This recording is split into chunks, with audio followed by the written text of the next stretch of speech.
Amigas, amigos de Mis Ojos en el Mundo, muchas gracias por acompañarme a este nuevo episodio de Mis Ojos en el Mundo.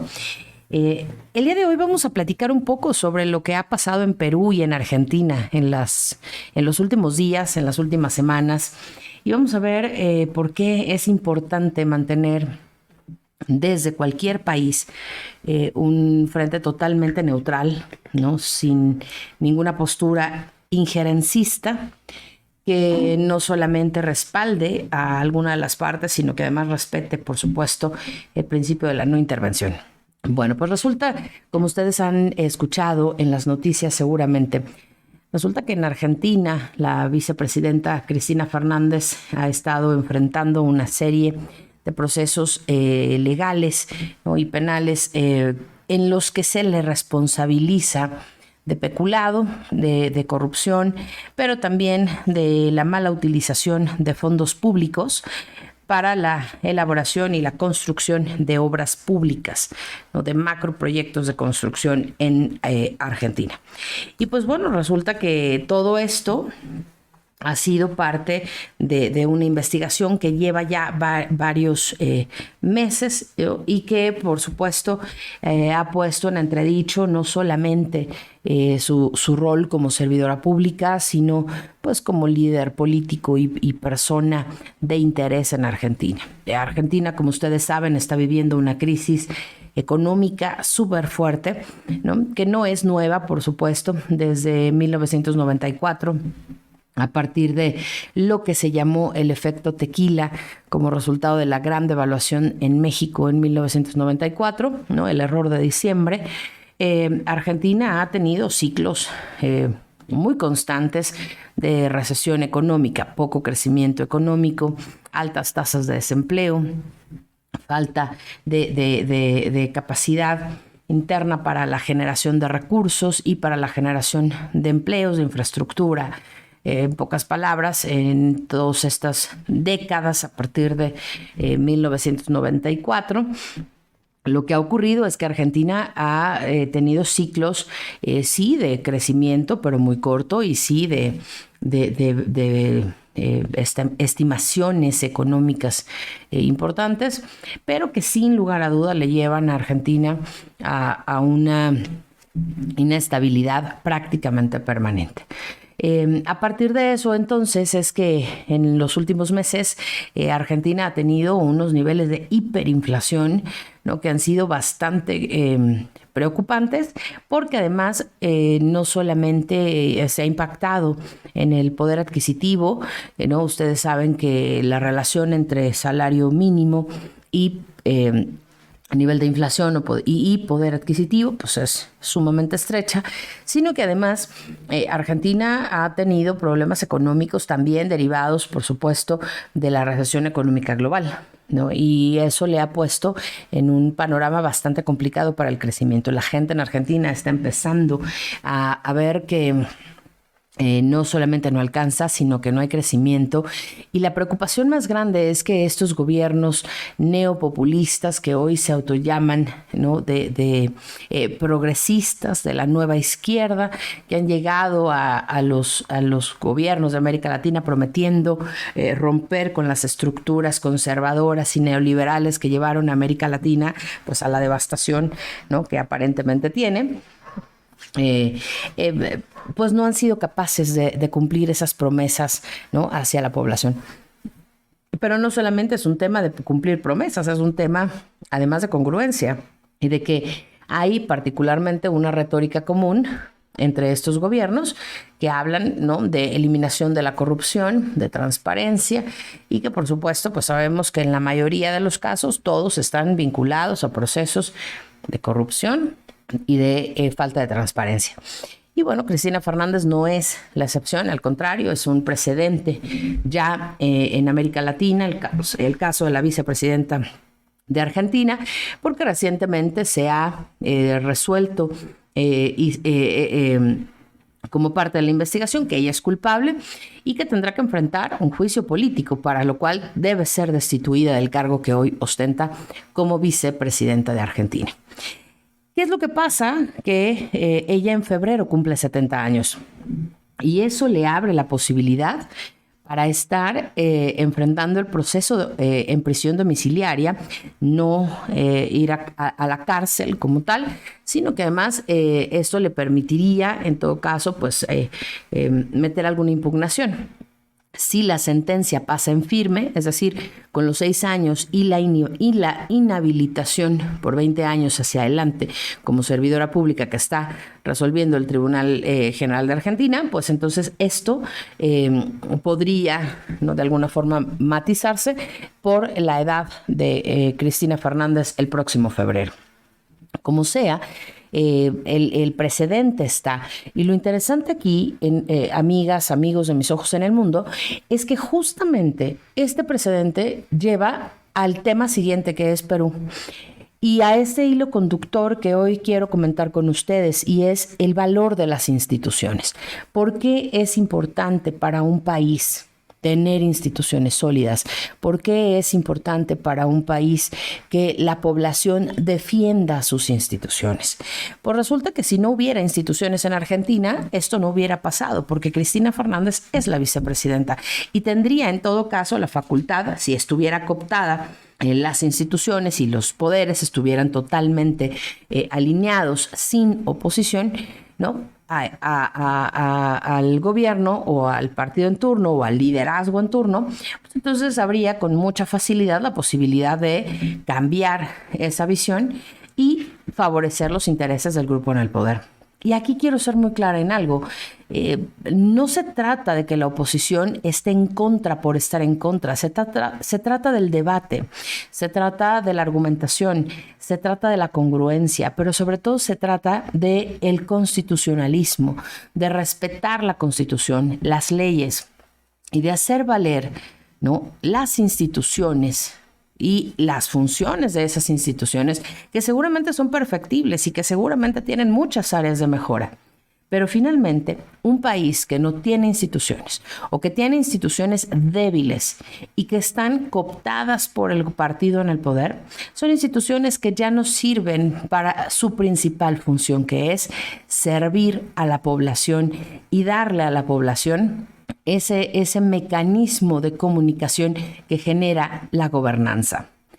En el caso de Perú, el expresidente Castillo, ¿no?, tiene una larga carpeta de investigación por tráfico de influencias, por asociación con el crimen organizado, por corrupción, ¿no?, por lavado de dinero y por delitos que son de orden mayor en cualquier país.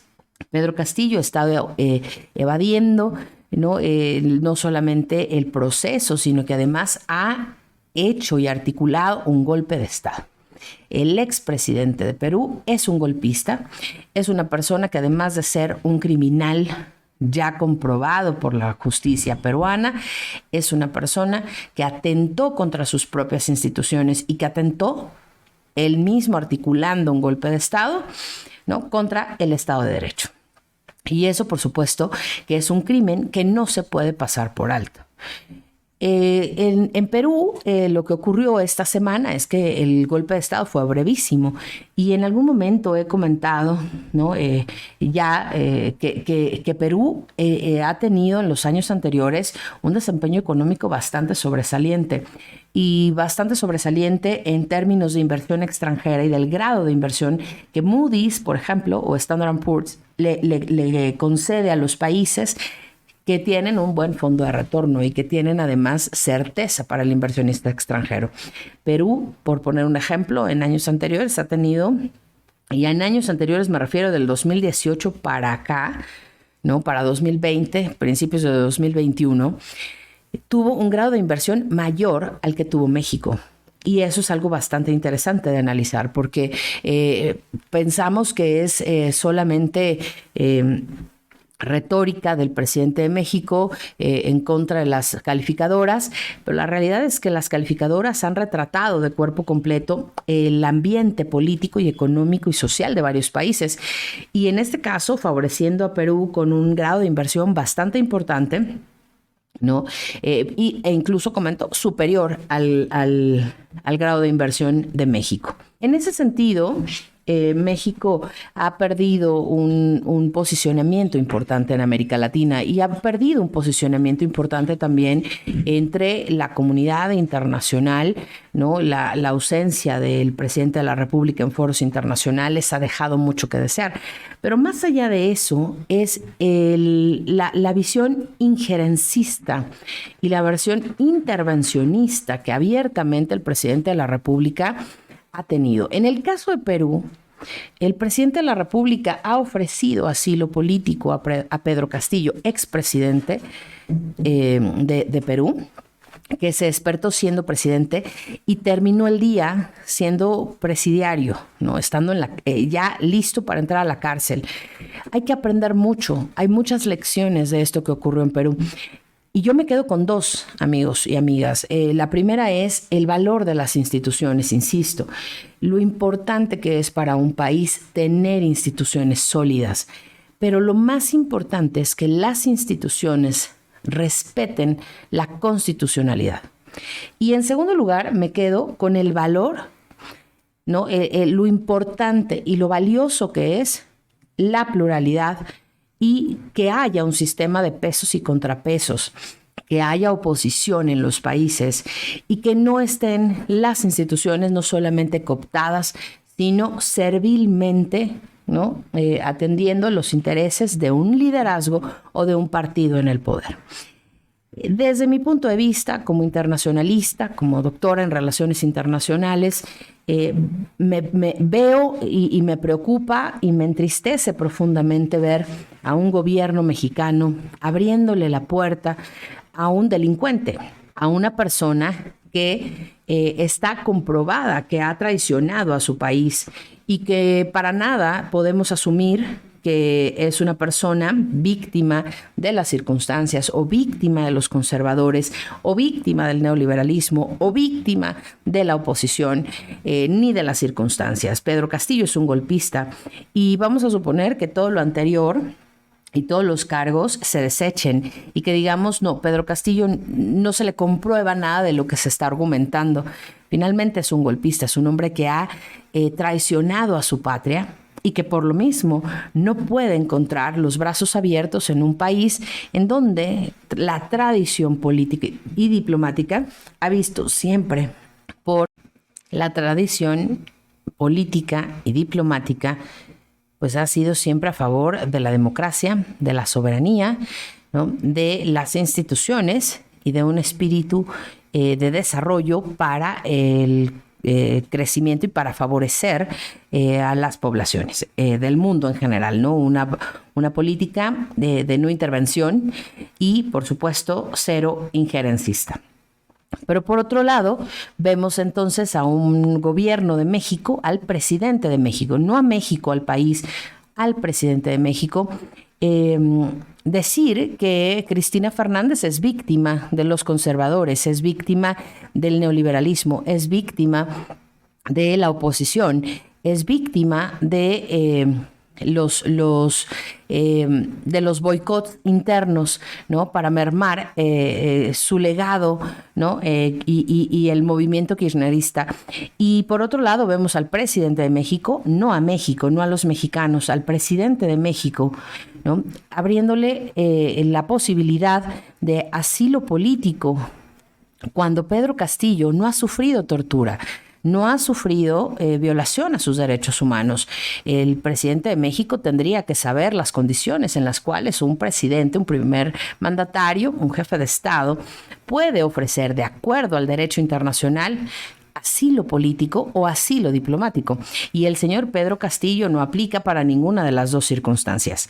Es lamentable, por supuesto, la postura injerencista, ¿no? ¿Y qué es esa postura injerencista? La intervención, el hablar abiertamente con una postura y tomar partido en los asuntos políticos y de la agenda nacional de otros países.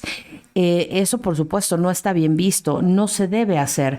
Y no se debe hacer porque, para empezar, los países libres y soberanos del mundo tampoco tendrían la posibilidad de tomar partido en el caso de alguna situación interna de México o de ningún país. Eso es el principio más importante, ¿no?, de la convivencia entre los países de la comunidad internacional.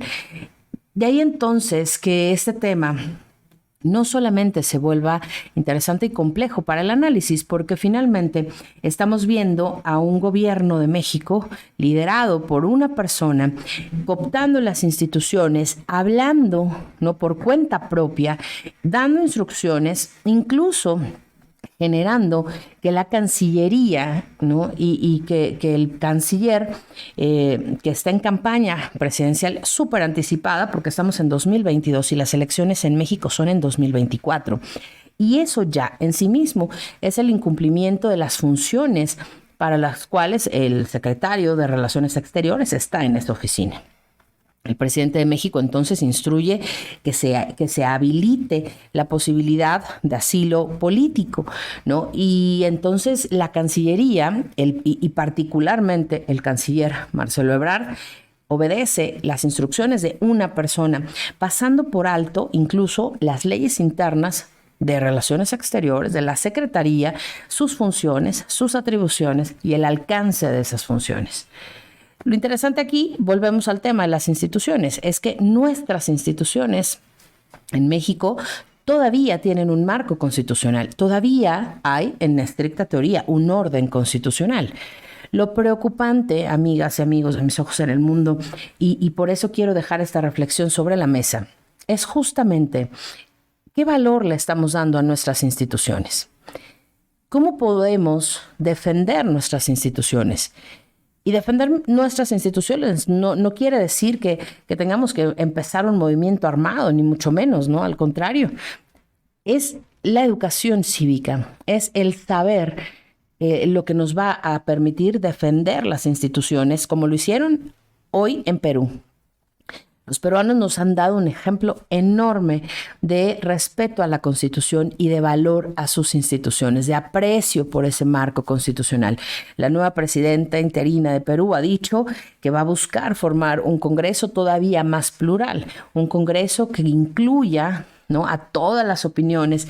Esto que ha pasado ha permitido que haya por primera vez una mujer en la presidencia, pero además por primera vez una mujer que llega en estas circunstancias totalmente atípicas, pero además comprometida con eso que hoy los peruanos hicieron valer, el Estado de Derecho. Ellos nos han demostrado que el Estado no es una persona, el Estado somos todos, el Estado es territorio, población, gobierno, leyes, y eso es lo que tenemos que aprender. Hay grandes lecciones desde el Cono Sur hoy para México, para América Latina, para el mundo, definitivamente.